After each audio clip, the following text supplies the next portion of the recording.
On the other side of this heavy door, I can only imagine what they're thinking. Perhaps they're questioning my sanity, feeling quite unsettled by my absence. But their concerns are lost on me, and I have no interest in seeking their approval. With a cheerful grin, I waved at the trio of anxious figures beyond the door and called out, "Good luck making your way back safely." My name is Karen, a 32-year-old newlywed. Not long ago, my husband and I celebrated our first anniversary, and while we haven't started a family yet, I cherish this chapter of our lives. Before tying the knot, I adored embarking on solo day trips by train whenever I had a free day. My friends often asked if I didn't feel lonely traveling alone, but I discovered a unique joy in wandering at my own pace, free from a strict itinerary. Though there was a hint of solitude, the thrill of exploration always outweighed it. I have a beloved travel magazine that I sometimes turn to for inspiration on my adventures. As my routine unfolded, I began to notice a curious coincidence. Wasn't that the same man I saw last week? It happened so frequently that one might call it fate, if they believed in such things. At first, it was a little unsettling, but it turned out he felt the same way. One day, he approached me hesitantly, saying, I'm sorry if I'm mistaken, but haven't we met before in different places?" To break the awkwardness, I showed him my travel magazine and confidently explained that I was following one of its suggested trips. To my surprise, he revealed that he had the same magazine and smiled broadly.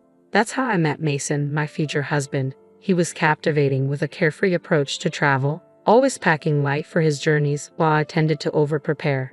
He joked, "With everything going cashless now, all you need is a mobile phone." Our conversation sparkled with excitement as we discovered our shared passion for travel. We exchanged contact details, and our solo trips gradually transformed into joint adventures. I delighted in the fact that sharing experiences made them even more memorable, and local delicacies tasted better when enjoyed with someone special. After about 8 months of dating, Mason proposed, and I couldn't have been happier. Just 8 months into our relationship, we made the joyful decision to marry, embarking on what I thought would be a blissful new chapter in our lives. However, this happiness was soon overshadowed by the presence of Mason's parents, Austin and Janet, who lived just a 25-minute drive away. Both in their 50s, with Janet working part-time while they remained active in the workforce, they initially visited our home quite often. However, over time, we found a comfortable balance with fewer visits.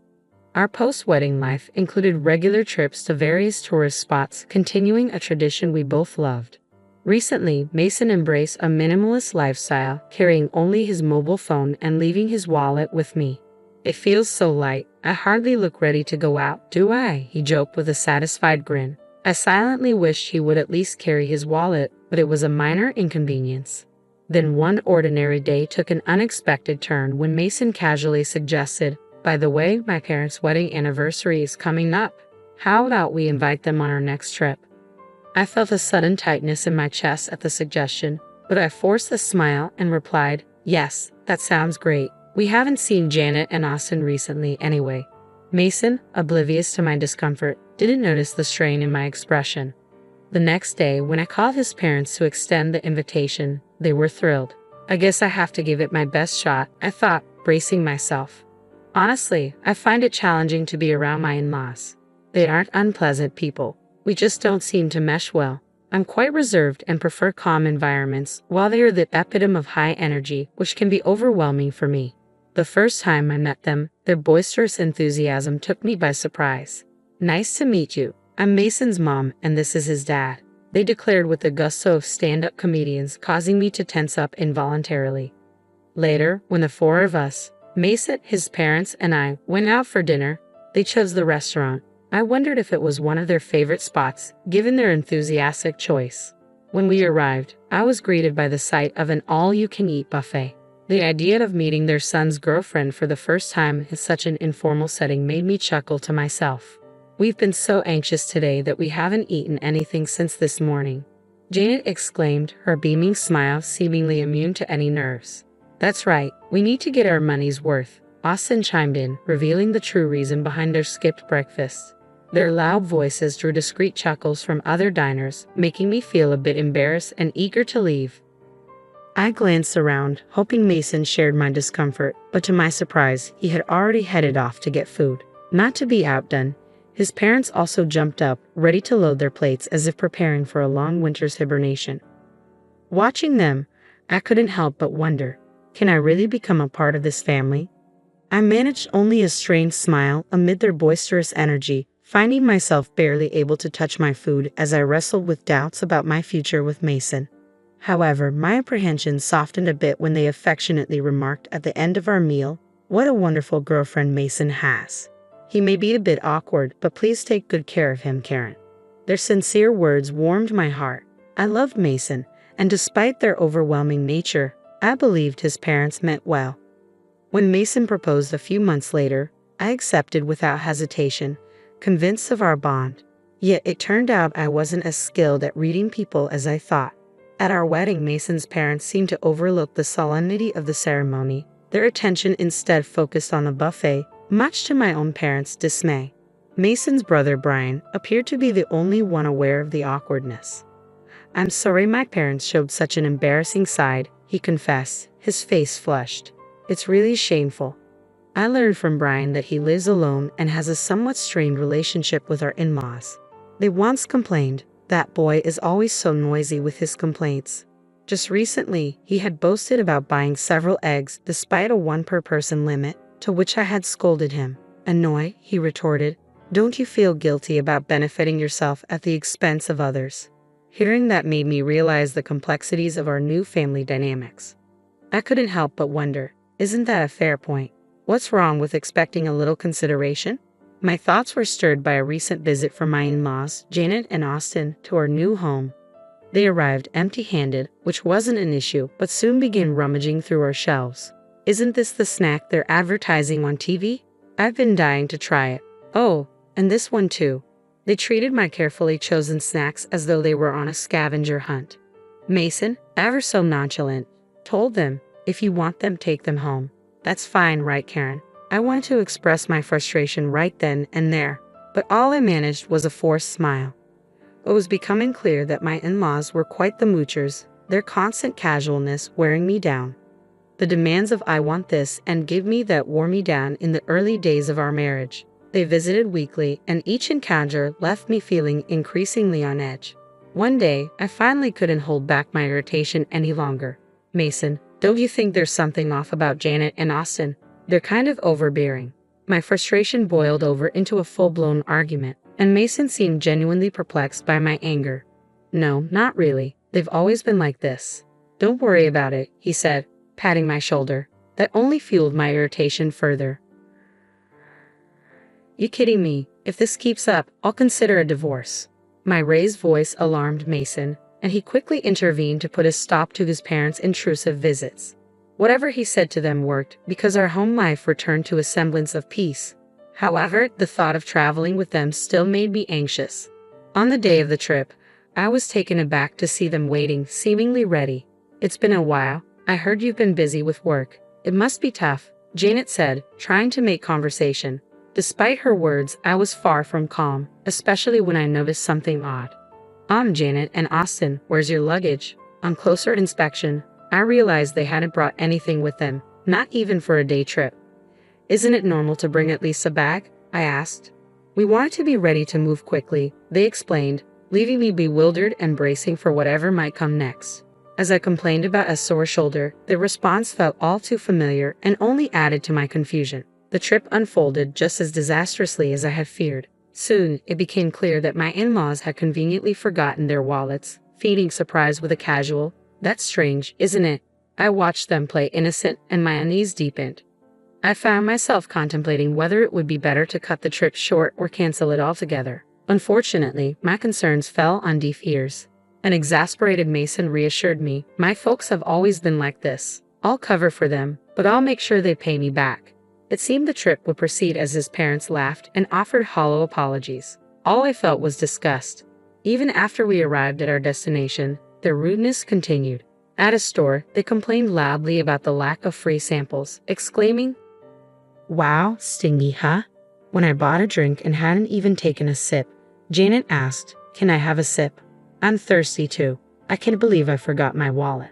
I forced a smile as Mason finally intervened, saying, "Stop it, it's embarrassing. Look, I'll buy you one."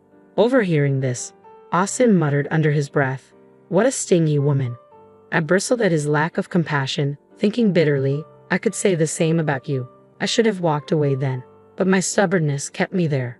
The pattern repeated itself 2 more times.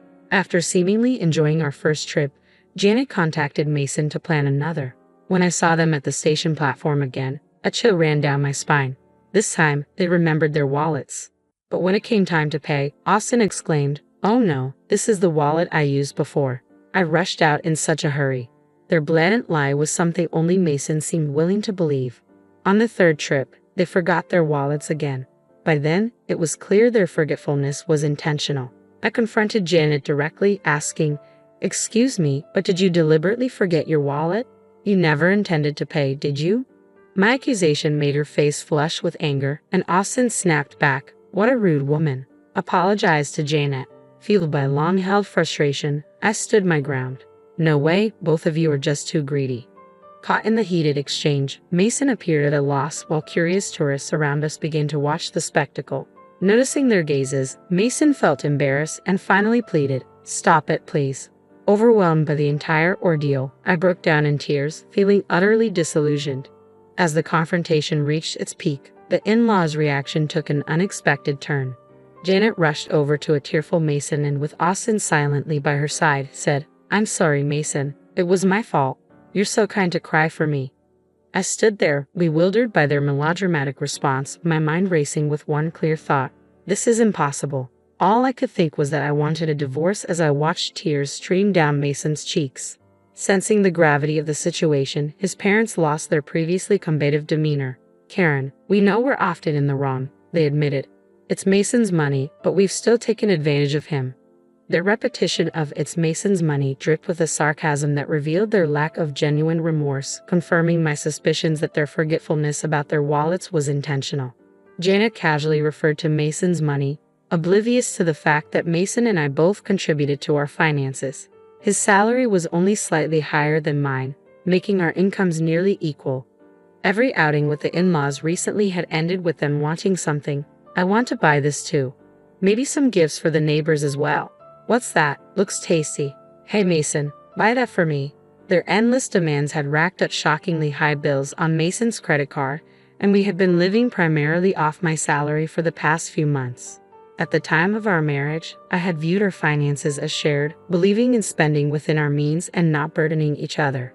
What infuriated me the most was Mason's reliance on cash during our travels. "What? Only cash here?" he exclaimed, pulling out his nearly empty wallet from my bag, which contained just a few coins. "No, I messed up. You know I don't carry cash," he said, devoid of malice. This still angered me, especially since I always covered my expenses. I couldn't help but feel that his parents thought I was freeloading off Mason's income while simply complaining. We split our living expenses, so their accusations were not only unfounded but deeply unpleasant. As I watched Mason cry, with Austin attempting to console him, I had a moment of introspection. "I'm sorry for being presumptuous," I finally said, deciding to diffuse the tension. "You guys go ahead on the train. I'll buy some drinks." Though reluctant, this decision was my attempt to restore some temporary peace. With a serene smile, I watched as Mason and the in-laws boarded the train. Their expressions shifted from happiness to panic when they realized I wasn't following. Sensing something amiss, Mason texted me, "Karen, are you coming? The train is about to leave." As the train doors began to close, I could see the panic etched on Mason's face. He seemed to be shouting something, but I was busy replying to his message. "I'm divorcing you. If your parents are so important to you, then live happily with them. Goodbye." I turned my back on Mason's frantic calls and texts, contemplating whether he even recognized the chaos he was causing on the train. Through the closing doors, his expression shifted from confusion to anger. "Hey, open this door. Are you crazy? I won't forgive you," he shouted, as if I needed his approval. I could see his parents yelling too, but their voices were drowned out in the noise of the train. Smiling at the bewildered trio, I muttered to myself, "Let's see if you make it back safely. Good luck." The train pulled away swiftly, vanishing from sight. As it departed, I felt a mix of relief and defiance. Knowing the next stop was quite a distance away, I hurried home to pack my things. I decided to stay with a friend while I figured out my next steps. Meanwhile, The barrage of messages from Mason continued until they abruptly stopped. His phone likely died. He often forgot to charge it overnight, and just that morning he mentioned it was at only 30%. Portable battery chargers are essential, he often said.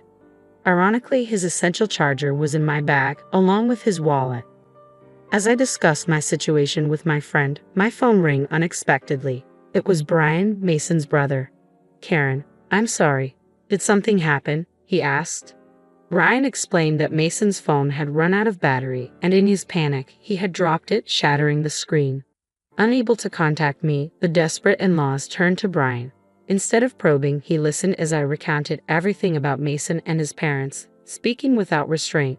I could hear Brian's tone sharpen as I spoke. In the background, I caught snippets of the in-laws insisting that Brian, known for his articulate nature, would surely outmaneuver me in this argument.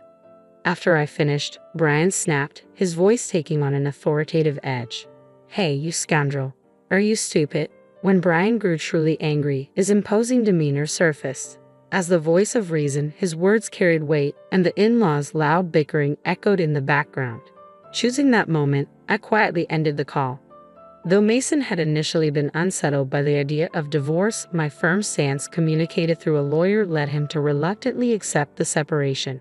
Later, Brian confided that the in-laws had a notorious reputation, disliked not only by neighbors but also by those they had known in school. When Mason moved back to his parents' house, he quickly became the subject of local gossip, and now all three of them seldom ventured outside. Mason's colleagues, unsure how to address the rapid divorce, began to treat him cautiously, as if he were a sensitive topic. Finding some humor in the situation, Brian shared that the in-laws were infamous even at the local supermarket for their shameless antics, such as demanding discounts on nearly expired items or asking for freebies due to minor damages. He expressed his long-standing embarrassment and disdain for their behavior, noting that their actions were influenced by a gambling addiction, which explained their constant search for bargains and seemingly insatiable hunger. When people asked me about the reason for my divorce, I simply mentioned a fundamental difference in values. Tolerating such behavior would require an extraordinarily broad-minded person, something I realized I could not be. Since the divorce, I've continued my work and even taken on a side job as a freelance writer, inspired by the success of my travel blog, which caught the attention of a publisher. My passion for travel has seamlessly blended with my new writing assignments, and I've discovered that traveling solo suits me best. Last month, my writing earned me a decent income, enabling me to plan a vacation to a distant resort for some much-needed relaxation. At just 32 years old, I feel like my life is truly just beginning, filled with new possibilities and free from the turmoil that once clouded my happiness.